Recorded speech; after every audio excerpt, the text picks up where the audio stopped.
Hello everyone, thanks for joining me today on this webinar. Ricky is my name. I'm a digital business advisor at Business Station. Now today we're going to look at how to improve your homepage content essentially so that you can attract more website visitors and therefore hopefully increase your conversions. Now I'm going to paste some links. I've actually got them here, so just bear with me. These are links that today, things I talk about and I refer to, you might just need to refer to some of these links and download documents if appropriate, or whatever else might be the case. So I'm just going to send that now. Oops, I think I didn't send that to everyone. Just going to do that again. Okay, so there's a whole bunch of resources in there, and as I go through this presentation, I might refer to some of those resources. Also, at the end of the webinar, I'm going to provide a link to these resources anyway, so it doesn't necessarily matter if you don't have them or if you're not following along today, other than learning, hopefully. If you have a question, just please ask through the chat function or just unmute yourself or whatever else you might want to do. And I'll try my best to answer the question. Okay, so Therese, I'll have a look at that website. You've asked me for some feedback there. I'll definitely do that. But I'll just need to wait until after this webinar, but I'm just going to go through quickly what we're going to talk about today. And then, we'll get into it because there is a fair bit to cover. So firstly, we're going to talk about the importance of your homepage. Why would you go to this sort of effort, and how you can sort of understand what you might need to do on your existing homepage. Then how you can then plan the content that you want on that particular homepage in terms of your particular goals, but also what your visitors are hoping to get out of your website. Calls to action, just building the actual homepage once you've planned it, and how to optimize it for not just attracting people, but also conversions. So firstly, why is the homepage important? Well, it is important from a search perspective in particular, because it's the most likely way that people will enter your site. So if you ever do a search for a website or something on Google or Bing, you'll find that generally speaking, it's going to be either a homepage or a product category page or potentially a blog post. So they're the ones that are really likely to rank, particularly your homepage, because it's seen by Google as the most authoritative page on your website. It's also, like I said before, the most likely page to rank along with those other pages because it has that higher authority. And it's also where people, once they get to the site, they're going to decide whether, they're going to continue, whether you're a good fit for them, whether they trust you, etc. So it is very important because that's where they're going to make their decision. So above the fold, you might hear people referring to this, and this is really the section that first loads when they load the website. So depending on the device, whether it's a big screen or a mobile device, they're going to see a slightly different form of that above the fold, but the content should basically be the same thing. Now, there are studies into things like this, but they refer to the 7-second rule, where people are going to decide if what they're looking at is of interest to them, whether they're going to continue on. So in that above the fold section, that's your core message essentially, where you should be telling people what you do, how it helps them, and what the next steps are. So we'll talk a little bit about that as well shortly. Now, the home page is also where, when people land on your page, you're going to move those prospects through your sales process or your sales funnel. So the first step might be to, for example, collect their email address. So so they're qualified as a lead essentially, and you can then continue marketing to them. It might be to download a document, for example. So it might be to browse your products. So there's a range of different objectives you might have that you want people visiting your site to achieve or undertake. including capturing leads. So this is where, you're going to have your lead capture forms. Doesn't necessarily just have to be a pop-up, or, there's good reason why you might have a form embedded on the home page, because it's more visible, maybe less annoying. It's going to have less impact on the performance of the loading of the site, all these sorts of things. So your homepage should answer that question. It's pretty much like you would expect a customer to ask when they're walking into your store, a physical bricks and mortar store. The same applies to your website, basically. So you need to be helping them find what they're looking for. And you need to think of the content on there from their perspective rather than from what you want to put on there. It should be about what they're looking for and the stages you want them to go through. So there are different types of home pages. Essentially, there's 3 types of home pages. And the first one, which we're going to sort of focus on today, is a transactional type homepage, where there's a clear call to action involved. In this case, it's about starting a free trial. It could be any number of call to actions. So there's also another type, and that is categorical, if you like. So this is where they're giving you an option. Is it this or this that you want to choose between? So it's a homepage above 2 additional landing pages, if you like. So you can qualify your visitors based on, you've got 2 persona types. One wants to sell and one wants to buy. So you need to have 2 types of landing pages for those, or in this case, a categorical one where you're sorting the visitors out into those 2 persona types. And then the third really would be like a consumptive type homepage, where it's about information and things like news sites, blog sites, for example, are consumptive. Okay, so they're the 3 types. We're going to focus primarily on the transactional type of homepage. So they're the homepages. Now, what sort of content do you need to put on your homepage? Now, I find, in this industry, looking at a lot of different websites every day, that I find that the homepage is often neglected. It's sort of like an afterthought. And in some cases, particularly like e-commerce environments, sometimes it's like just a stepping stone to the store. Whereas, like I said before, it should be much more than that. It's really a summary of your whole website, but also about, what you want to achieve out of your website in terms of capturing them as a lead or whatever other objective might be. So there's some suggestions here.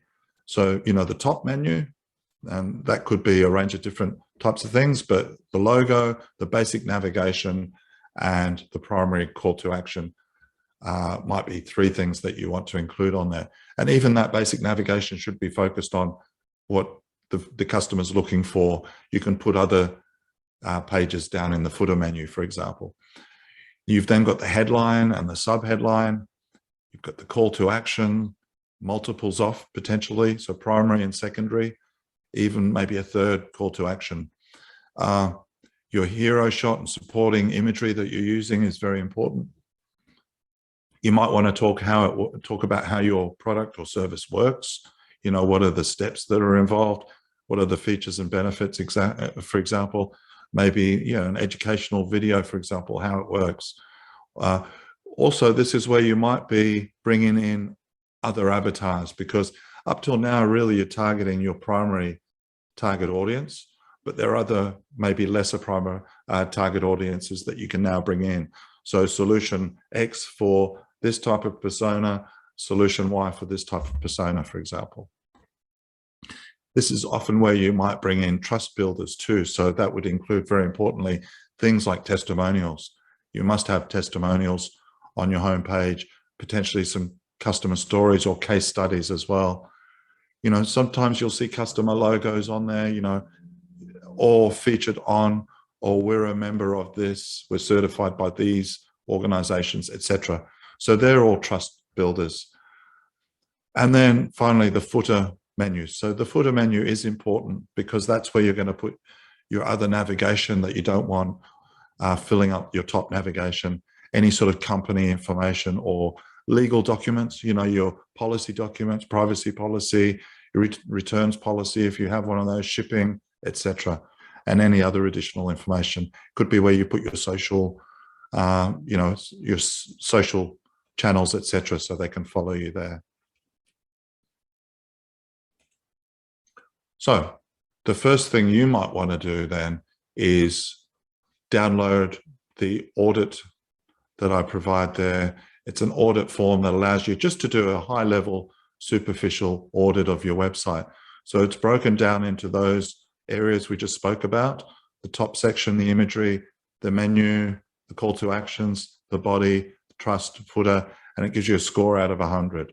So really, it's just a good baseline to start with and understand, maybe areas that you need to focus on. So there's the URL for that particular document at the top, but you can also just download it from the links I provided in chat. Okay.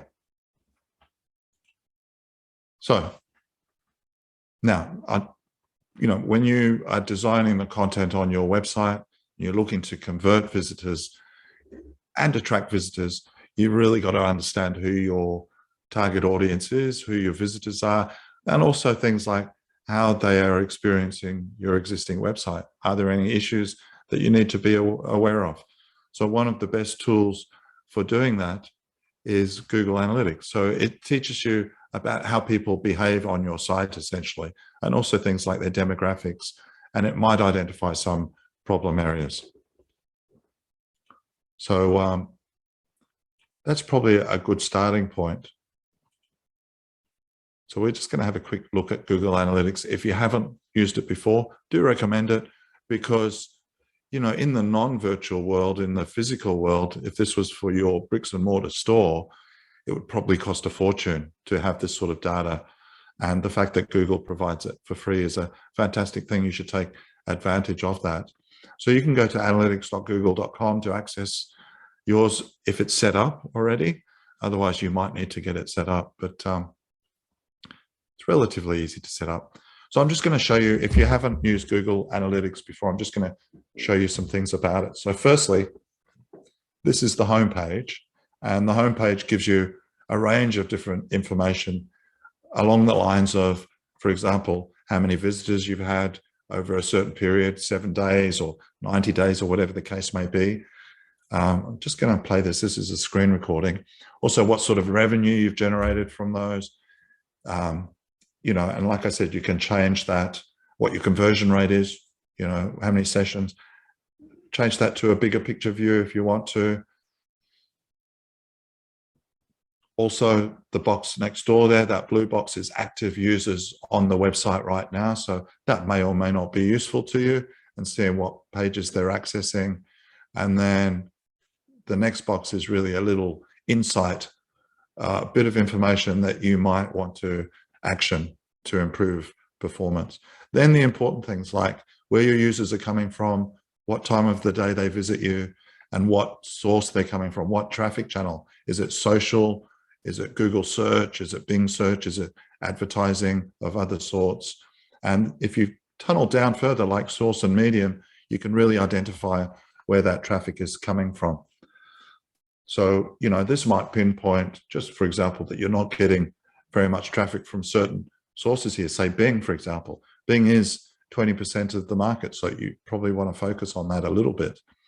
What devices they're using, for example, and just trends over time. So really valuable information. And there's a lot more than that. So if you go to the menu, you can see things like who your audience is. So who's coming to the site? What are their demographics? And based on their demographics, do they behave differently, for example? Are they accessing different pages? All these sorts of things that are quite useful, including things like bounce rates. So bounce rate, you can see bounce rate in the middle column there. In this particular site, it's 1.15%. That's extremely, extremely low. So most websites have quite a high bounce rate. You might want to just check that yours isn't one of those that's 80 or 90%, which a bounce rate is someone that comes to your site and then seemingly just leaves without doing anything at all. So, and that's usually a pointer to some performance issue, particularly on mobiles. Not always, but sometimes. So it is worthwhile having a look at this. I just want to also just pinpoint another thing here or show you another thing, which is the behavior reports they show you. So for example, I show you two types here, but really I want to go to the second one. So this breaks it down by certain user types, so what country they're from, and therefore what pages are they accessing and what subsequent pages do they go to.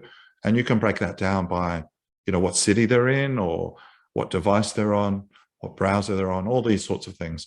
But you can also look at just behavior and how they flow through your website. And I'll just show you that one time quickly. So you can choose, for example, what medium they're coming from or source, so Facebook or Google, and just see how your visitors are behaving. So the first thing you'll notice is that the Facebook visitors and the Google visitors are accessing almost mirror image website pages. So that's just the way it works. Generally with social, you're promoting products or particular pages. With search, they're going to find your homepage primarily or your product category pages. So the other thing you might want to look at here are just the drop-offs at each stage. So you can see here that just at the first stage, you've got 1.2K sessions, but nearly half of them drop off at each stage. So Kelly's just asked this question about not having this level of information in your analytics. And I'm guessing that that would either be for two reasons. You're probably using Shopify and you're using their analytics that they provide, which is like a cut down version of analytics. It doesn't show you everything, including all this valuable information. Or someone set it up for you, but they're just giving you limited access to it, if you like. It's probably the former. You might want to correct me there. But yeah, you might need to set analytics up properly. So for example, one of the most important statistics would be the bounce rate, because often it's something that is super surprising to people, that they find that 50% of all visitors to their site bounce. But if you don't know that, you don't know how to fix that. And for example, the cut down version of analytics on Shopify doesn't, as far as I know anyway, doesn't show you the bounce rate, just as an example, or any of this other stuff I'm talking about. So I would say that probably is the problem there, Kelly, is that you might need to set up Google Analytics properly. Yeah, and I mean, we could go into that, but it's probably another topic for another day in terms of how you do that. But it is relatively easy to do in my book. And particularly most platforms, you just need to copy a little, well, it depends how you do it, but often just copy a script and paste it. It's not linked to Shopify, just a straight site. Yeah, I don't know why the case is there. It may be because you haven't got certain things enabled. I'm not entirely sure there. Sorry, Kelly, I don't have a full answer for you there. Anyway, so analytics is useful just for identifying, your behavior. So for example, if you've got a lot of drop-offs at a particular page, why is that the case? And then you can go and investigate that.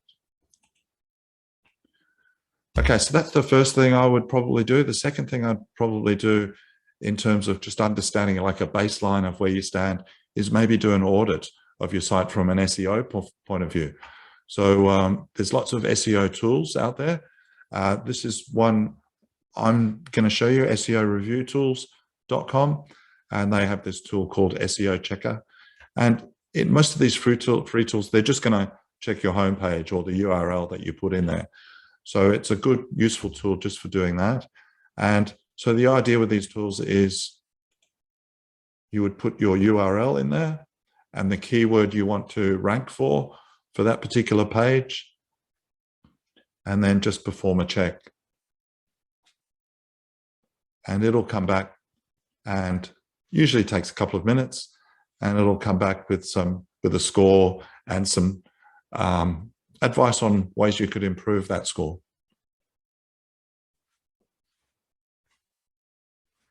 So the score's neither here nor there. It's really the errors and the warnings that it tells you about. So you can have a look at these. It'll give you a to-do list usually, and you can see, okay, I need to improve that, or I need to improve that. Most of these will point to just on-page SEO things like content that you need to put on your site, but not always. So for example, the first one is you need to improve the number and quality of linking websites pointing to your domain. That's off-page SEO. That's websites linking to you. But the other things are like your title tag, focus keyword isn't in your content, etc. So these are all things that will just point out maybe some SEO things that you need to do. And we will talk a little bit about that briefly. So that's also another good starting point, because it will tell you, some areas that you could improve on, including potentially the keyword that you're trying to rank for. It might just be the wrong type of keyword, or just not attracting any sort of volumes. Now, the third thing I would probably do is just do a website performance audit. I know I'm asking you to do a lot of audits, but they're all sort of automated online tools. And they're free in most cases, so you don't really have to go to a lot of effort, but it will give you a lot of valuable information. So you can't do a website audit or performance audit on your own website browser, on your own browser. That's because, well, you can, if you have an extension, you can, like Google Lighthouse. But if you're just typing your website address into your browser and seeing how fast it loads, that's going to give you the false impression that it's fast, because browsers cache or store a copy of your website in there. So you need to use a third-party tool, if you like, a performance tool. So there's a bunch of them out there. There's gtmetrics.com, which is the one I normally recommend. There's Google Lighthouse, which is an extension on your Chrome browser, or there's webpagetest.org as well. There's a couple of other ones out there. Pingdom is another one, but maybe just GTmetrix, because I do talk about that here. The reason why I recommend this is because most people have no idea of how fast or slow their website is. And if it's super slow and you're causing, poor experience for your particularly, say, mobile users or regional users, then you might have a high bounce rate, and you're just losing a lot of website visitors before they even visit your site. So, if you're spending money on advertising or all these sorts of things, or Facebook posts, that are trying to attract traffic to your site, they're all going to not perform as well as you'd hoped because of things like performance. So it is worthwhile checking. So all of these things, just to explain, I have an account with GTmetrix. It's free to have an account. And the one thing you can do with an account is choose where your user is. If you don't do that, and you just go with the default, the chooser is based in Canada because it's a Canadian company. So I do recommend doing that, because it might just give you another false impression, So for example, I've just selected a URL of the web, and I've chosen Sydney as the location of my user. And then I'm choosing a type of connection they're on. Now, in this case, I want to go for the lowest common denominator, which would be probably 4G mobile. So I'm going to test 4G mobile. Now, that's important, particularly if you have a high percentage of, say, women visitors to your site, much more likely to be on a mobile device. But just generally speaking, at least 50% of your visitors are going to be on mobile. So you should check the performance for someone on that type of network. So these things go and they come back with a score report. Now, the score here is important. It gives you an A to F score. F, is fail, essentially. And this is what this is going to do, is cause a lot of people to go elsewhere, particularly if they are on a mobile device, for example. So this will also pinpoint some things that you can improve. For example, the first thing I would do is remove that pop-up. Don't have a pop-up at the beginning of when people are trying to load your site. So just delay it a little bit, and that would improve the performance out of sight, to be perfectly honest.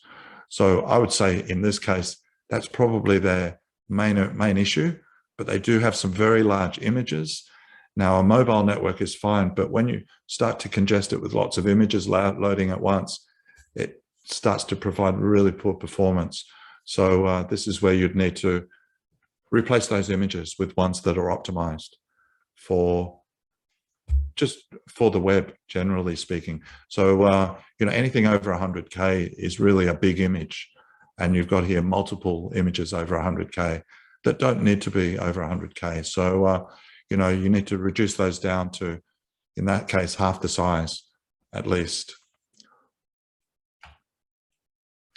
Okay, so that's performance report. So you understand maybe somewhere some of the issues are, in terms of attracting people to your site. And then it's about maybe converting people once they land on your homepage. So I do have a couple of things that I've included here, and you can also get that from the list I have provided in the chat function there. Let me know if you can't access that, or there is a shortcut version there. Now, we're not necessarily going to go through this today. It's just tools that you can use because, you know, I'm squeezing in a fair bit into an hour. So we probably wouldn't have time to go through some of these, but we'll just look at them and see, you know, some of the things that we're going to talk about. So we talked about when you're building a better homepage, think about that planning stage before you start building. So what are your goals that you want to achieve from this site, which is going to define a range of things, like what are your calls to action, for example. But who are your different customer avatars or personas, and who's your primary persona that you're going to target initially, and then develop a content strategy on that page. So what do you need to have on that page to achieve your objectives? So is it going to be things like, you know, an opt-in form for signing up to an email list? And if that's the case, how are you going to get them to sign up? Is there some sort of lead magnet? Are you going to offer a discount? Is it some club that they're joining? They're just some valuable information they're going to receive if they're a part of that list? Or is it just a newsletter? It's up to you. Newsletters are probably a little bit old school, if you like, or even though they're good to use, they're maybe not the primary reason people are going to sign up to an email list. But it depends on your product, it really does. Okay, so there's some of the things you're going to think about on when you're planning your homepage content. The calls to action are important because, you know, you think about what do you want people to do, and if they've never visited your site before, and let's just say you're an e-commerce business, you sell products, they come to your site before, statistics are that it's like 1 or 2% of people buy on their first visit to a site. So what you want to do is be able to grab some information from them that allows you to keep marketing to them. So that would either be email, or it could be getting them to sign up to, you know, join, like you on social media, follow you on social media, subscribe to your blog, if that's something that you do, for example. It could be to download some ebook, some guide, sample something. For example, it really depends on what your primary and secondary objectives might be. It might be to browse the products, you know, rather than buy the products, but it also depends on your particular product, your industry, and you know, sales cycles, all those sorts of things. Brands, are you selling a brand that people are just looking for a price? They come to your site, they get the price, they buy it. You know, so it really depends on those sorts of things. But it's well worthwhile just thinking about what you need to do to plan that home page. So let's just go through some of these. So essentially, your goals, you know, at the end of the day, what is your goal for your website, essentially for that homepage? Is it just to create awareness out there in the marketplace, attract people to your website so that they can then sign up to an email list or something else, become a lead essentially? You know, or is it purely a sales-based, you know, like a landing page where you're trying to convert them, you know, right there and then? So that really is going to depend on what your goals are. So when I say homepage too, if you're a pure sales type play and you're selling a product and it's a landing page people are coming to, you could switch landing page for homepage in this particular scenario. So bounce rate, you want to probably aim for something less than 10%, and your conversion rate, ideally something more than 5%.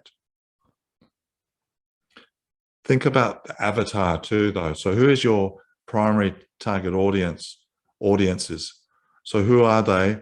You know, do you have one customer type, 2 or 3 customer types?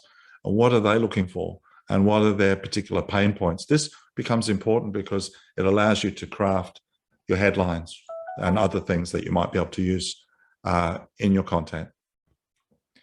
So just remember that if most website visitors, in most cases, they're new visitors. So they're not aware of who you are, what you do, how you're going to help them.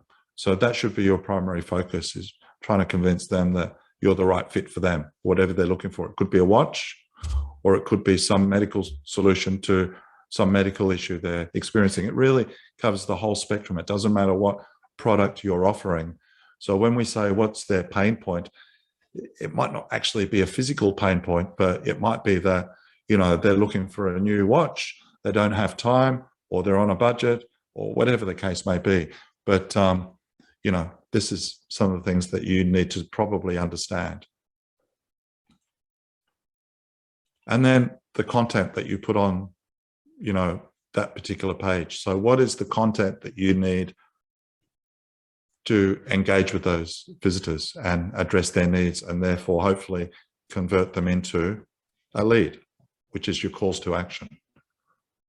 So your primary call to action would ideally be near the top of the page, and maybe in the navigation, and maybe at the bottom of the page, so that they don't have to scroll all the way back up to take action. And you might have a secondary action in the middle of that page, for example. So your calls to action, you know, and you think about your primary and secondary ones, but there's lots of calls to action. So it could be subscribe to an email list. It could be view products, request a quote, contact us now, you know, register for a webinar. There's a whole bunch of different calls to action that you could put in place there without confusing the customer. Of course, you want to ideally have, you know, one or two primary objectives. Okay, so the first thing maybe that you should think about doing is doing a customer avatar or a persona worksheet. So where you're identifying those different customer types and therefore what their challenges are. You know, firstly, make it personal. So who are they? What's their age? What gender are they? Are they married? Where do they live? What are they trying to achieve? What are the challenges in trying to achieve those things? You know, what are their roles or objections, and what sources of information are they going to use to sort of gather that information? That's important because that's also going to tell you, you know, what digital channels you might also need to target them on as well. So not just the homepage and your website, it might also be, you know, through YouTube and also through email marketing, for example. So that is also in your, in the links that I provided. There's also a link at the bottom there. Do recommend going through this, particularly to identify for each of those personas what they're trying to achieve and what their pain points are, how you sort of solve those.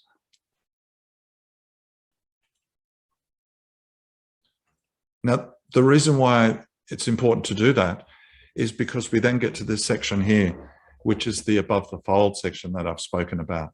So this is, like I said, it's very important because this is where people are going to decide on whether they're going to continue, whether you are what they thought you were before they arrived at your website.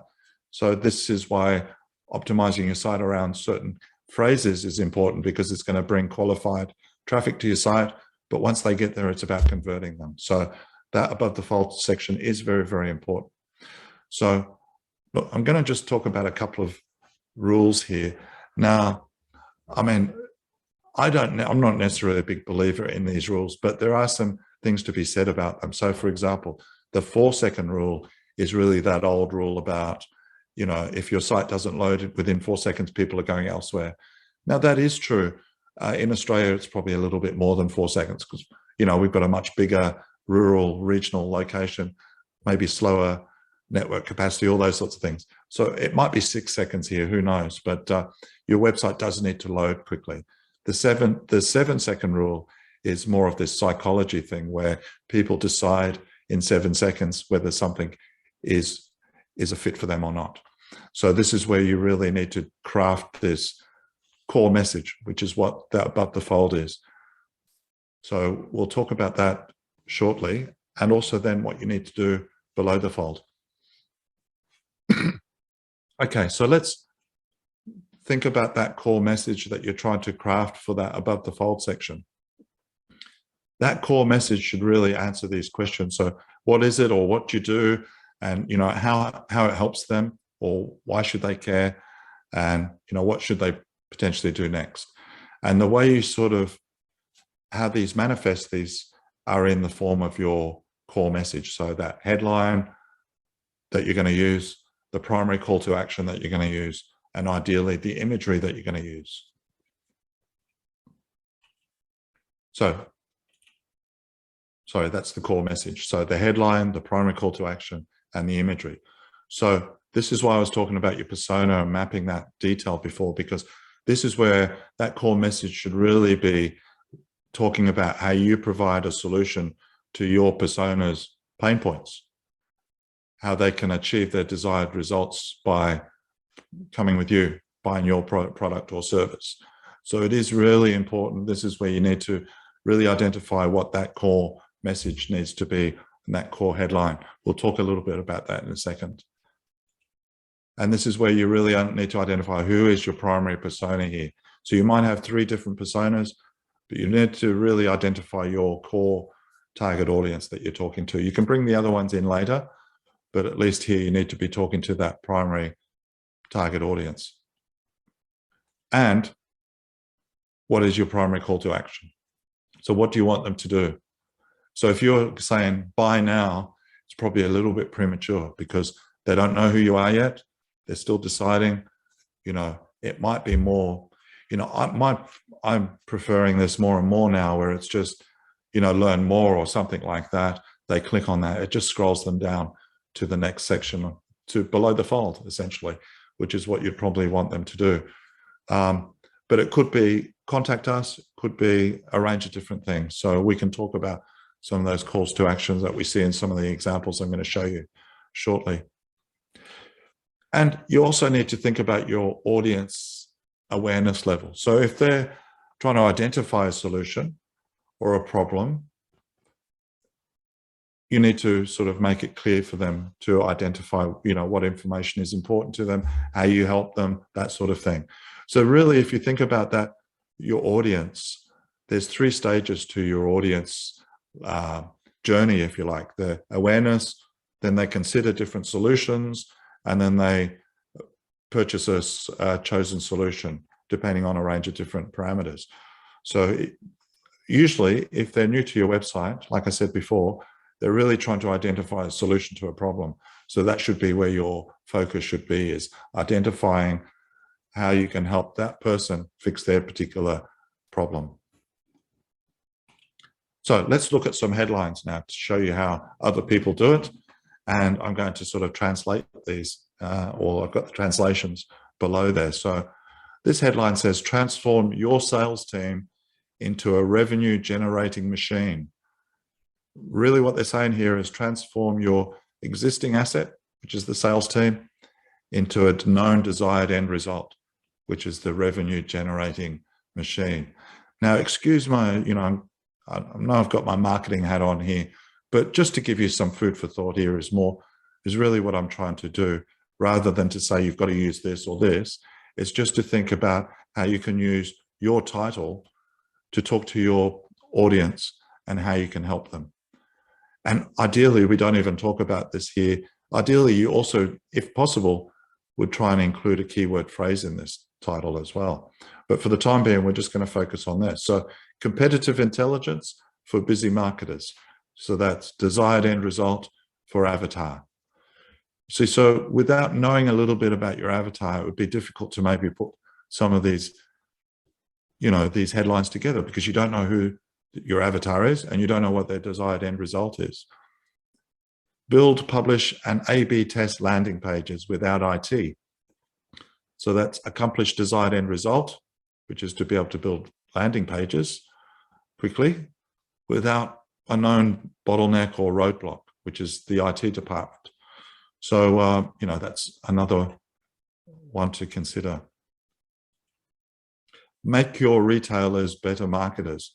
So this is make your constituent group or your cohort or whatever it might be better, or make them better at some meaningful core skill or meaningful benefit there.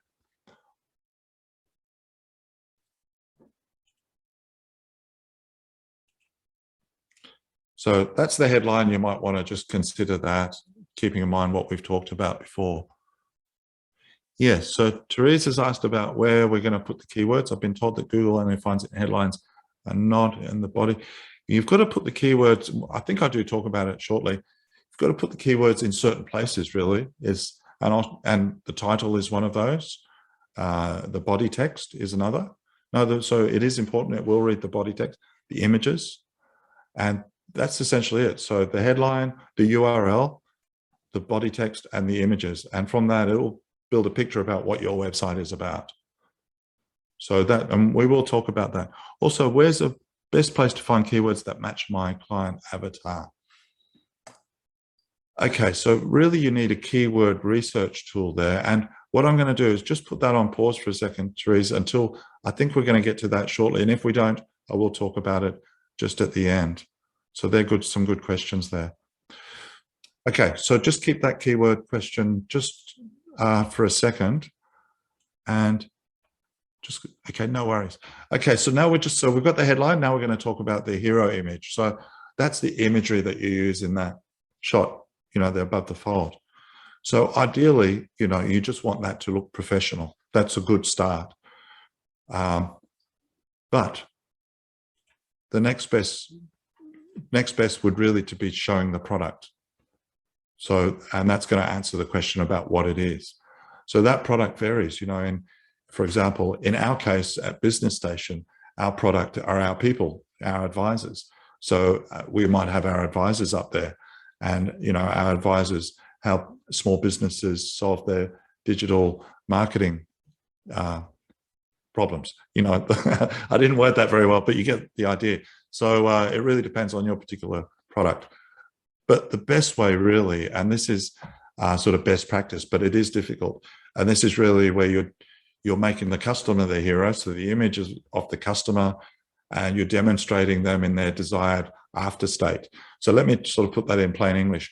So if you're thinking of going on a holiday to Tahiti, when you look at those brochures and the website, they're all images of people having a great time on Tahiti, having the best time in the world. So what that's showing is it's showing you their persona in their desired after state, which is having a great time on a beach on Tahiti.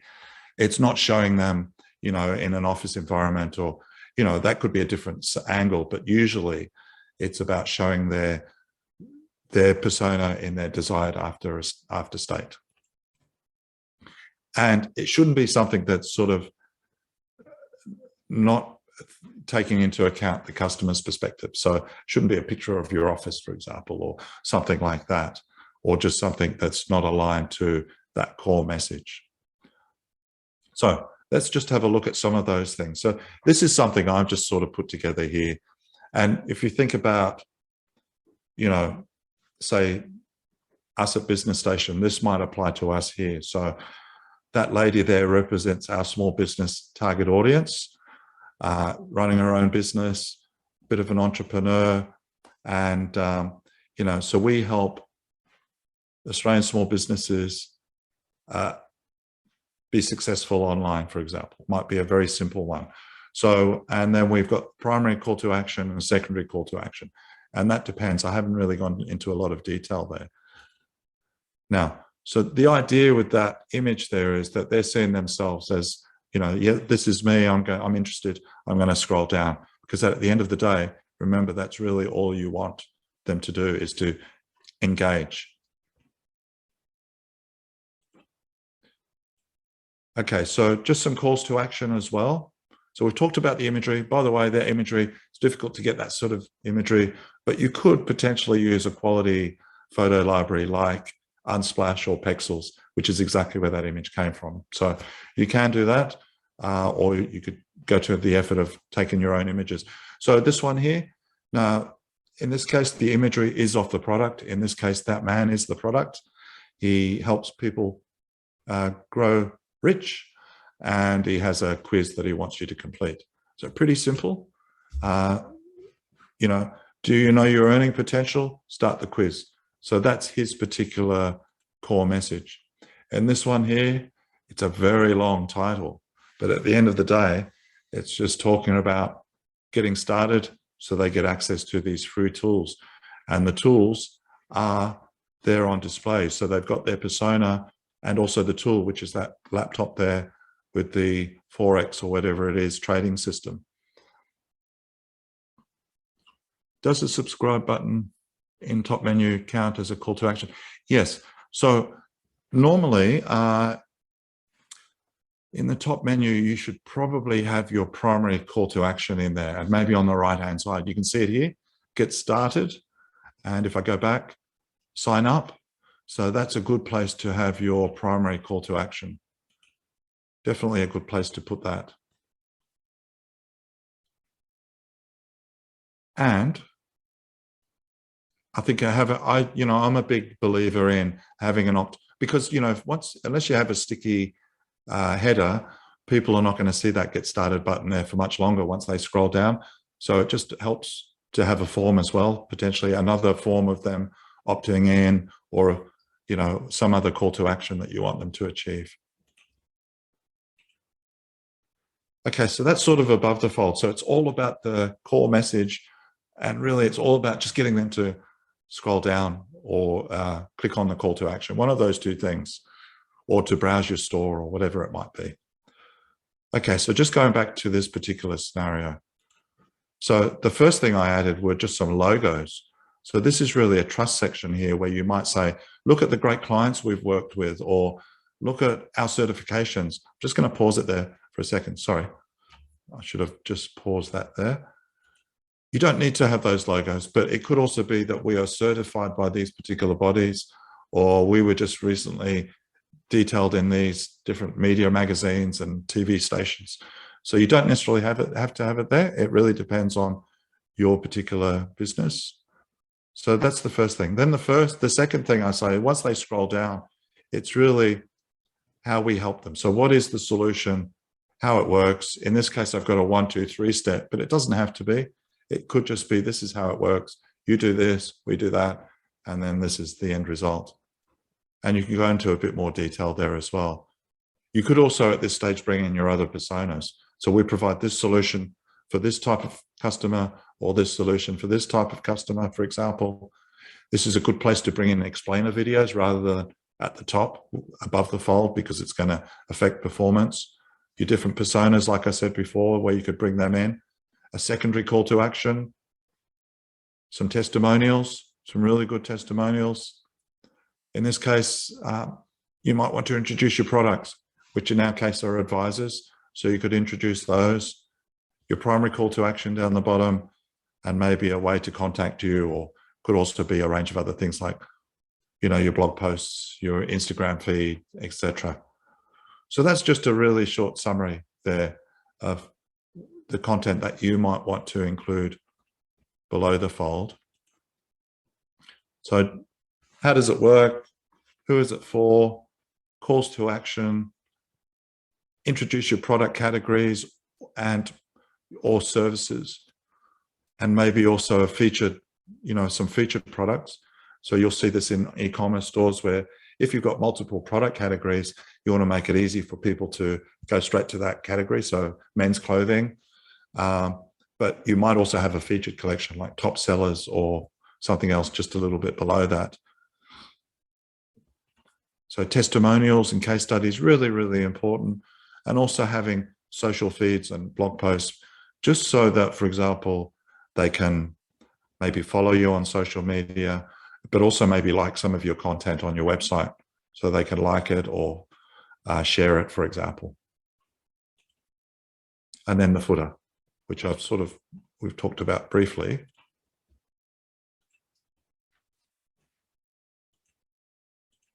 Okay, so I'm just going to quickly show you some examples here of some things that you might want to. Yeah, so Kelly just asked a question. So this presentation should be sent to you after this webinar. There'll be a link, and you can either just watch it again or download it, as well as this will be separate to the link I'm providing. The link I'm providing will actually give you a version of this, but it might be a bit big to download. But you could also, there's also other things I talk about that I refer to in this as well. So yes, definitely. So this is a simple example. How does it work? You know, this is important, particularly if your service or product is relatively complicated, you know. So that's something you might want to include. Now, I took this off Contiki. It was actually for something else showing paddings, but I just liked it a lot because it says a few things. Firstly, in there above the fold, it's talking about their persona, connecting young travelers, that's their persona, to the time of their lives, that's their desired end result. And, you know, so they do talk about that a couple of times, epic global adventures for 18 to 35-year-olds.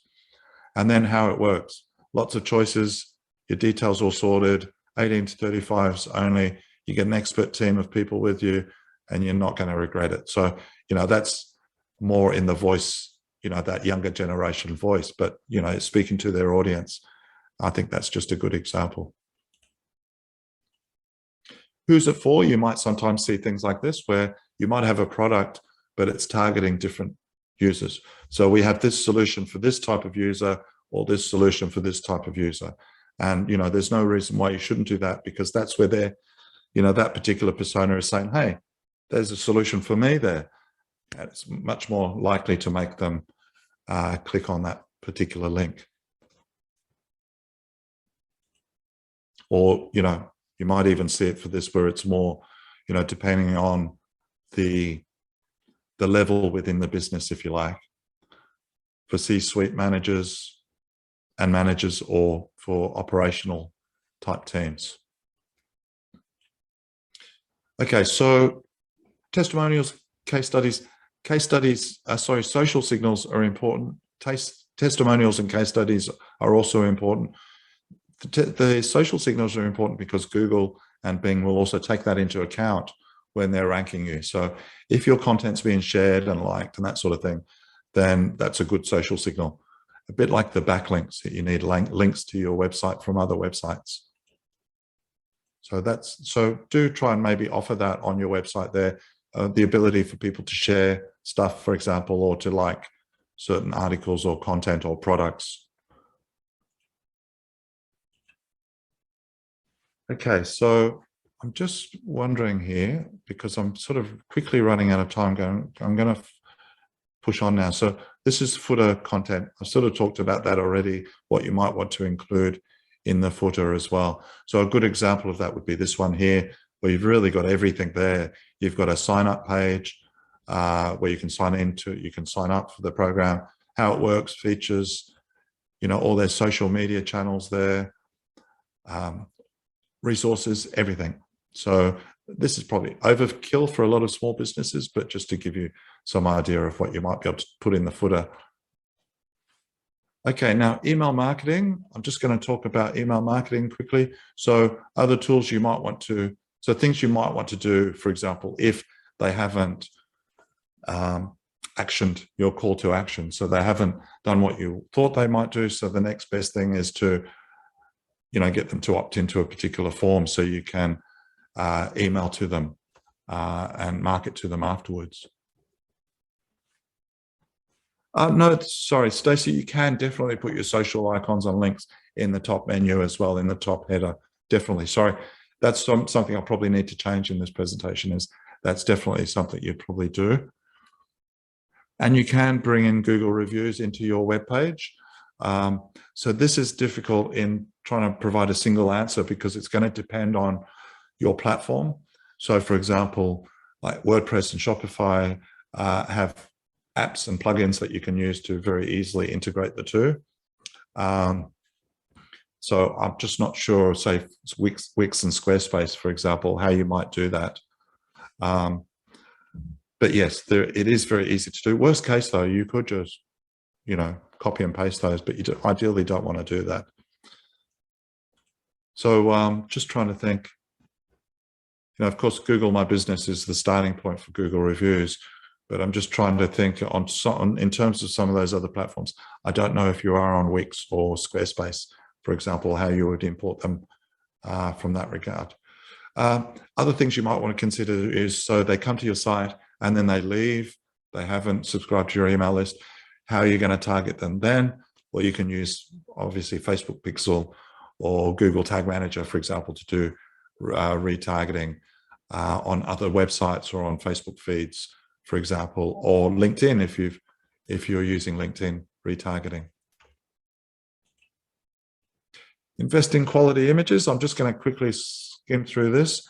So it is important to have really good quality images on your website because it's that trust thing that you're building there. Optimize your site for mobile. So I've sort of talked about that a little bit. Make it sure that also things like the menus, the images are sized appropriately for mobile devices. And you can do that often just when you're designing the site. So just some things you might want to consider there. And you can do a test on the mobile friendly test by Google. Now I'm just going to quickly talk about your SEO here. So you might want to just consider this. Site structure is where you start. So this is where you design. I'm going to have homepage, then I'm going to have this product category, etc. And you do that first because that will then give you sort of some context around which you write your content. So that's the first thing. And then you want to really identify for each of those pages, if you like, a keyword that you want to rank for. So that's the first thing you need to do. The second thing you then need to do, well, I'll talk about this in a second, but I'm just going to get past this. This is about the site structure and how important it is. And it is important, but I'm getting to keywords here. So what you want to do is really put a bit of effort into identifying what those keywords are that you want to attract people to your website with. So it might sound simple, but firstly, if you've decided on what that word is or that phrase, it should be a phrase. Are you sure that there's decent volumes for that phrase? In other words, are people searching for it? And are you competing against, all the big multinationals and global organizations when you're trying to get people to come to your page? So this is where you really need to think about what that keyword phrase is. This is super important because this is how Google's going to match you to search queries. So for your homepage and for every page in actual fact is you need to really think about what that phrase is. That phrase should be 3 to 5 words usually. So not just a single phrase, ideally not 2 words, but ideally 3 to 5 words. And that's just going to help you compete and also rank for any combination of those 5 words essentially. So once you've identified what they are for each page, you would then start to write some content around each of those. So the titles, the body text, the image tags, and this is SEO. This is optimizing your page around SEO. So we need to think about what those keywords are. And a good example is, for example, if you were to try and rank for t-shirts, you're going to compete against everybody out there that has anything to do with t-shirts. So whether it's Target or someone that prints their own t-shirts through to anything, you're going to have problems competing because of that. And therefore, you'll probably struggle getting traffic to your site and therefore not converting enough people. So what you want to do is try and identify 3 to 5 words because that's the sweet spot, if you like. Most search terms are in that area, 3 to 5 words. And it's just going to help you rank. Particularly, for example, if you have a unique thing that people are searching for, it might be a brand, it might be a location. So if you're only targeting, Dubbo, then Dubbo needs to be in that keyword because that's what people might be searching for. May or may not be, but really, in my case, I'd probably recommend that. So identify what that keyword is. So rather than builder, it might be Mount Barker home builder for the homepage, for example. And rather than dress for a product, you might try and identify a word like floral, cotton, summer maxi dress, because it's all of those things. It is a summer maxi dress, happens to be floral and it's made from cotton. So you could then rank for floral maxi dress or cotton summer dress or any combination of those, for example. If you're a service, so in this case, it's an accountant, but you might want to identify what a feature you might offer for your service. So it might be that you're, in this case, a small business accountant, Perth. So there's a 4-word phrase there that you might want to use as a homepage keyword phrase if you're an accountant focusing on small businesses in Perth. And then you then need to optimize the page. So I'm going to really simply show you this in a, what about supplements for immune booster? So, so supplements for immune booster would be the product. So just Therese, I'm answering Therese's question here. So Therese has asked, so what about supplements for immune booster?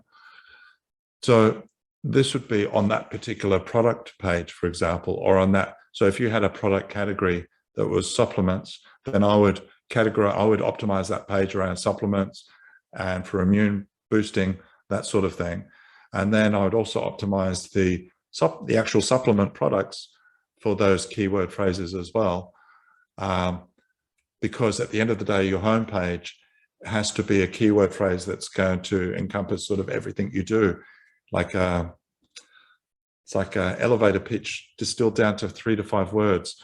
So it might be difficult unless you're a pharmacist that specializes in supplements to include that in your homepage keyword, for example. So you might use that on your category page, for example.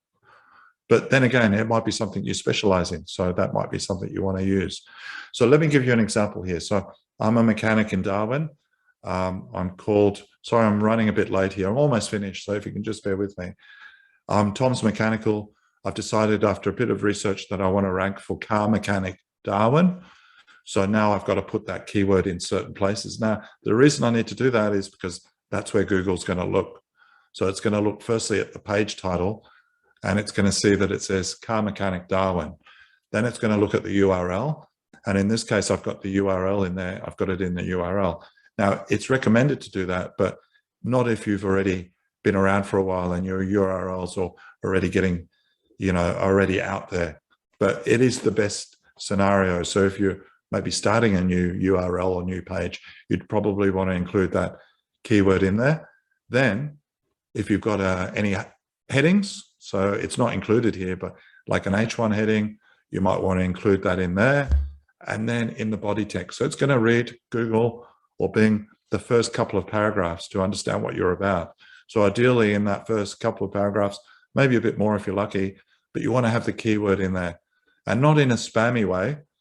So the rule of thumb is roughly more than once, but less than 4 times, or 4 times or less. So if you've only got one sentence, you're only going to be able to put that keyword in there or keyword phrase in there once. If you've got a couple of paragraphs, you might be able to put it in there twice. So, it needs to read well, like you would speak to someone, essentially. A couple of things you can also do there is include some associated terms.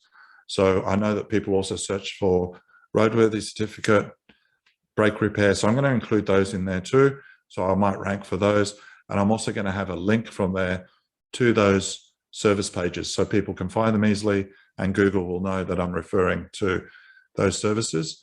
And then the last place are any images. So because search engines can't see the images, they look behind the image at the alt tag, the alternative text tag.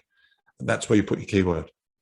So it's also used for visually impaired people too, when they're using a reader, that they will use that to understand. The reader will use that to tell the visually impaired person what the image is about, for example. So Lisa is asking, I have a Wix website which allows you to do their SEO. Yep, Wix does it pretty well. It only allows for 3 keywords or terms when you set it up. So the keywords, there's no magic place that you can put the keywords. You need to put them in these places. Well, there is a magic place, which is where I'm showing you now. So this is where Google will look. So it doesn't really matter what Wix is saying, or, for example, someone else today was showing me a Weebly site where it still has in the old days, you used to put a bunch of keywords, comma separated keywords together, and that's what you would rank for. It doesn't work that way anymore. So you've got to actually put it in the title, put it in the heading, put it in the body text, and put it in the image alt tags for every single page, a unique keyword for every page. So it really is about, as if someone is saying to you, what do you do? And you're then explaining to them what you do in conversational English, and ideally using those keyword phrases in there. So hopefully that answered that question. Once these changes, so this is the other thing. So you can wait for Google to index it, and that might take a few weeks for Google to index it. So what I would normally do is go to Google Search Console, and I would submit you can do that. It's called a URL inspection on Google Search Console, and you can submit your URL, and that just adds you to a priority list. It doesn't happen straight away.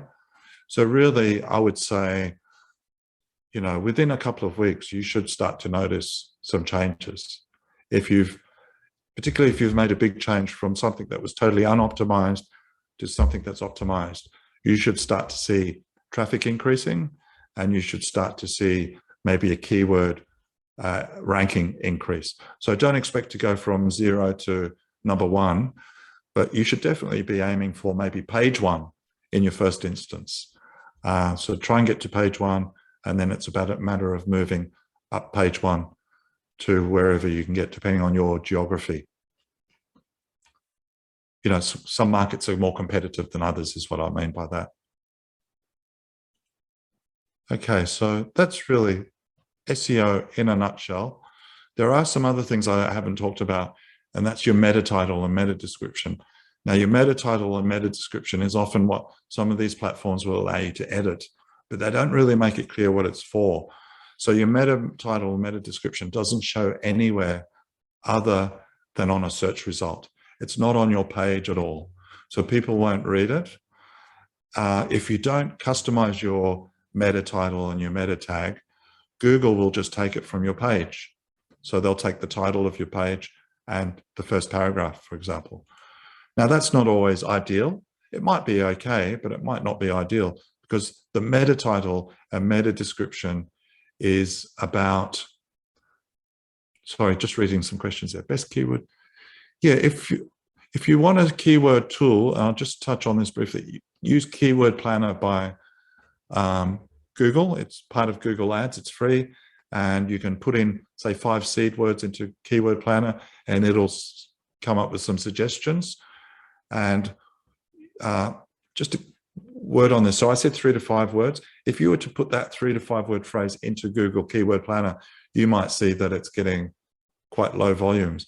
But independent, if you break those words into individual words or double words, then you might see that they're getting huge volumes. So it's just sometimes about putting some words that are getting good volumes together into a phrase is really what you want to try and target.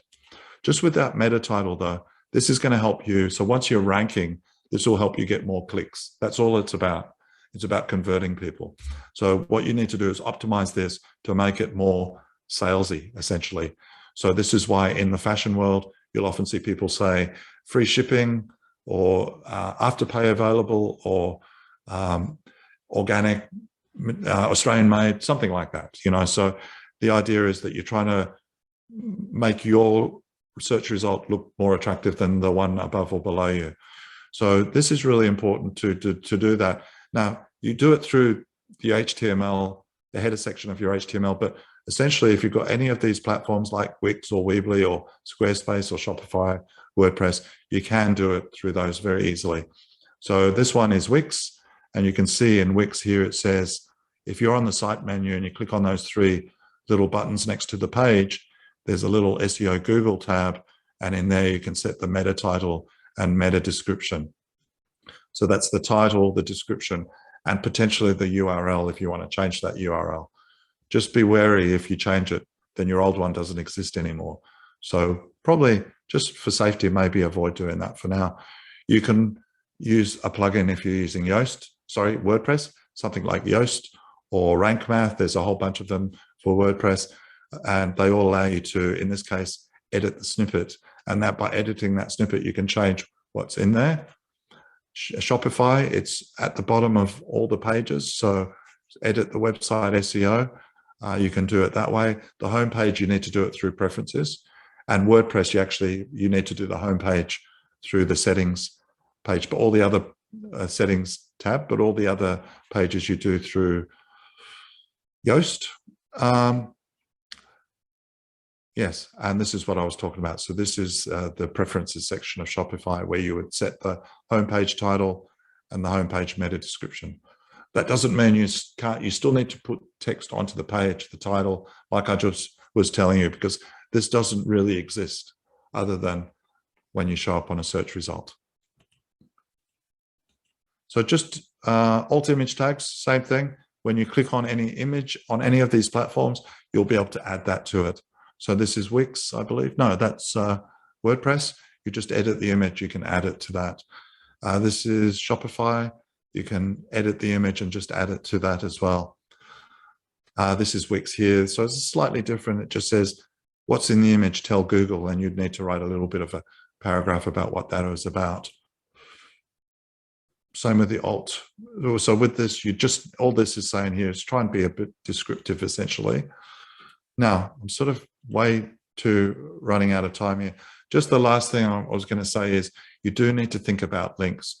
And there's two types of links. This is super important because this is about how much of an authority you are in your industry. So not so much internal links, that's good, but it's really the external links I'm talking about. And that's where you've got other websites linking to you. So if you think about some of those that you might be able to in your industry. So, you know, if you're in the pharmacy industry, you might be a member of a pharmacy guild or something. That would be an ideal site to have a backlink from, because that's helping build your authority in the pharmacy space, for example. Industry associations, Chamber of Commerce, your social pages, these are important backlinks to get, and to try and even submit your site to some of these. So in the resources I'll talk about briefly at the end of this, my next slide, I give you access to a list of these you can just slowly submit your business to. So that's the True Locals, the Local Search, the Yelps, the Word of Mouth, all those sorts of websites that are essentially just business directories and will help you rank overall. Whew, okay, so that's really it for me today. Thank you very much. There is that link there. Sorry, I can't copy that and paste it to you. So you might just need to write that down, and that just gives you the links to all the things I talked about today and some other things that I didn't talk about, just things I've got off the web, basically. So now, hopefully I answered everyone's questions. So keyword tool would be Keyword Planner. You might just want to search for that. There was that question I think I answered about the SEO at the end of the day. Subscribe. So anyway, you've got my email address there too. So if there is a question that you have, just send me an email and I'll try and answer it that way. So Ricky at Business Station, take it that way. Say thank you very much for coming along. Thank you for everyone that was asking questions or attended today. And you should receive a link to this following this presentation. So thank you very much. I hope you got some value, and good luck with all of your businesses. And I may see some of you along the way if you're attending any of my advisory sessions. Otherwise, I'll speak to you all soon.